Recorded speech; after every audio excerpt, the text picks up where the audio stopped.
Where is this building? I remember where the horse barn is, where we used to live.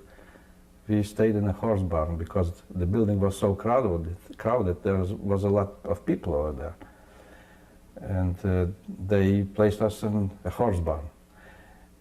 And I explained her everything. She was so surprised that in my memory, child memory, remains everything this. Because you were only 6 years old? When we came there, I was already 5 5 years. Yes. Yeah. We've been there 1942, 43 to the end. And There I remember a lot of things. did your mother then have to work? She had to go out to work, or she stayed? What was the purpose of this camp? We only, they let us know, the authorities, the Soviet Union, after World War II. So in 1942, the Germans started to construct a huge bunker, underground bunker for Hitler and his military command. He wanted to be closer to the battlefield.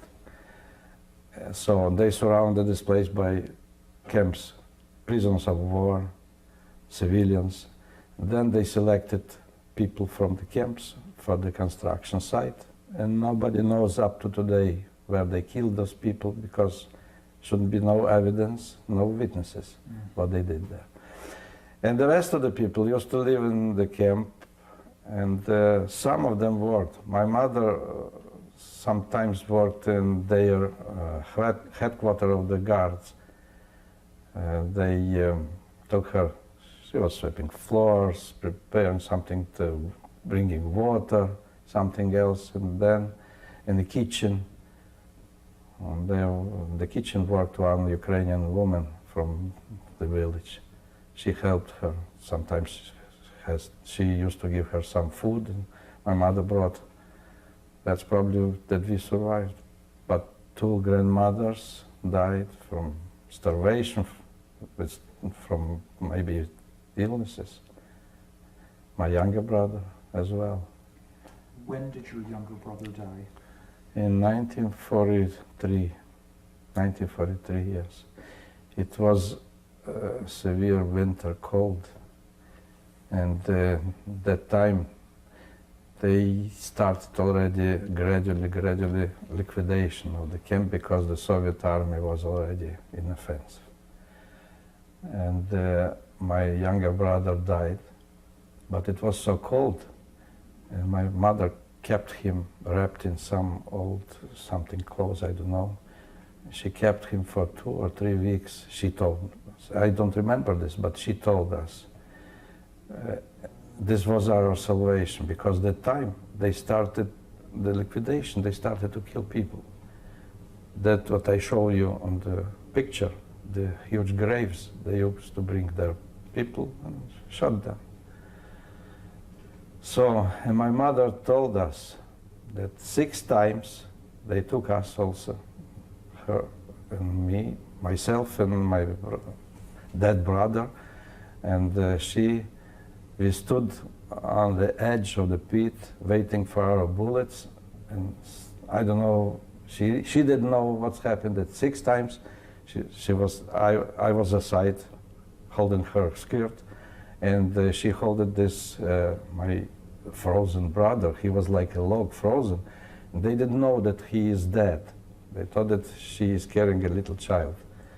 So with the little child, they put us aside, and this was 6 times, and we survived. I don't know. He was probably our salvation. And his name, he was? Shulim. Yiddish name. Russian, he was Semyon. Simeon. He's Shulim, yeah. Probably God was watching us and guiding. Yes, because 6 times to have. Yeah, put us aside, not to kill. Otherwise, we would be in that grave. Do you remember during the day, you know, what you did during the day? Did you stayed in that room? Did you ever go outside? Most of the time we were hiding, because I remember some things from that time. How a lot of people survived. There's the book is written. It was 11,000 people there, Jewish people. In Pechora? In Pechora. 9,500 people perished. Only 1,500 survived.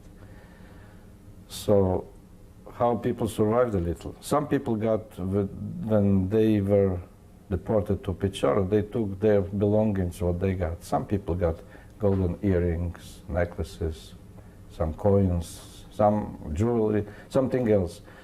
And the Nazis allowed the people from the surrounding villages, the Ukrainian people, twice a month to come to the fence in exchange for food, something goods for what the people got in camp. So that some people survived. I remember one time, one man, elderly man, because there was not young people were till 14 years, 15 years. He exchanged a bucket of cherries for something, but he climbed on the fence probably too high, and a police guard shot him. They shot him, and he was remaining on that fence for a couple of days. They should show everybody not to do this. The bucket with cherries fell down, and the cherries spread all over around, and none of us, we were hungry. None of us even touched one cherry. Yeah. What else I remember? This is... Yes. Do you remember the Ukrainian woman who helped your mother? She recognized us in 1978 when we came there. She still worked in that resort, yes. And she was not a nurse, assistant of nurse, I don't know what she worked there. And when we came there, she recognized my mother. That's why she took us to their headquarters and told them that she knows us, we are survivors. So yeah. She was still in the same place? Yeah. She didn't do anything bad to people, she helped people. Yes. What else I remember? We were children, you asked me a question where we were staying. So one time we were playing close to the gate, and the guards didn't like this. So one of the guards caught a little boy and started swinging him around, and then kicked in a tree. So killed him instantly. I remember this, and since that time we didn't go to play by the gate. We were hiding. He swung the boy against the tree? Against the tree, yes, and killed him instantly. So what else? We didn't have water there also. There was no sewer, no nothing. We used to go, children used to go hiding, go to the river for there's clean water, to bring some water. So, and across the river on the tower was a German soldier with a gun, with a machine gun. So if he saw somebody close to the border from the camp, probably that you can escape, he started to shoot. So a lot of children were killed. Otherwise, you got already a pan of water, or a can of water, or something, a small bucket of water, and you are going. He was shooting also, and sometimes you used to come to your place where we stayed without water. It depends on what level the bullet got through the bucket. If down close, you usually used to come without water. Yes. And as far as any kind of laboratory facility? Oh no, nothing. We used to sleep in clothes. Our bed was straw.